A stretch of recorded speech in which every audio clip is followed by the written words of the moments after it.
Last but not the least, the principle of improvisation is very important measure of good policy. If a policy does not have space for improvising, it will become rigid policy, and it will be less able to contribute to improve the human condition.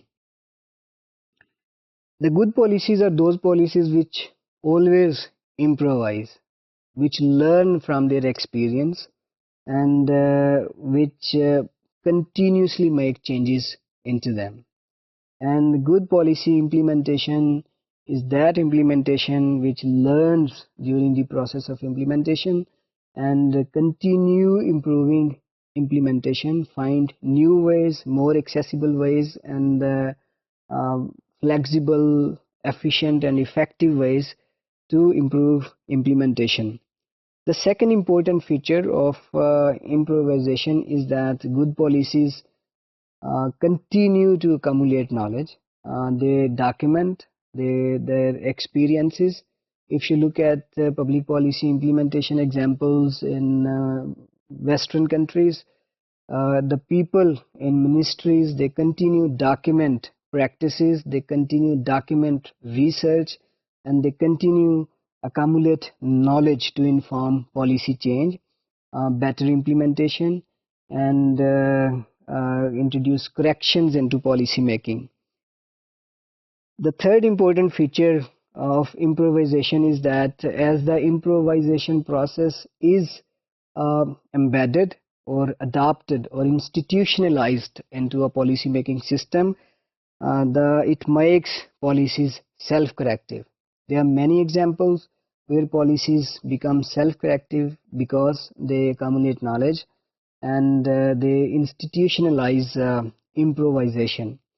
So there are continuous debates are held with the policy beneficiaries, among the bureaucrats, between academia and policymakers, and between academia and policy implementers, and improvisations institutionalized and policies remain self-corrective and continue benefiting people. The fourth feature, which is very important in improvisation, is that the good policies encourage learning and the use of learning by the implementers.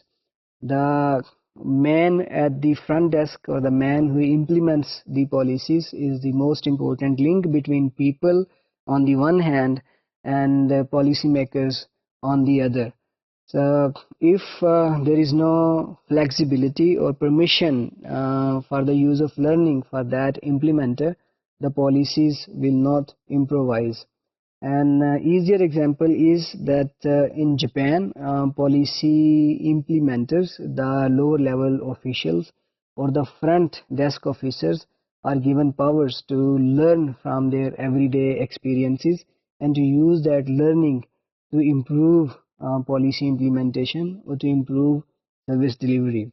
And Japanese front desk officers or policy implementers, they are allowed to introduce smaller incremental changes into their policy implementation practices on the basis of their learning. As a result, they continue learning on the basis of their experience of service delivery or policy implementation, and they continue using that learning into their everyday experience. Similarly, in many countries in Southeast Asia, such as Malaysia or Thailand, Singapore, Vietnam, officials are encouraged to learn from the beneficiaries of policies and use that learning into enhancing, improving, and making their service delivery or policy implementation better. So improvisation is very important feature of public policy making and public policy implementation. If policy making in Pakistan institutionalize improvisation, there are many chances that we can deal with the policy failures and policy misgivings in a very practical way.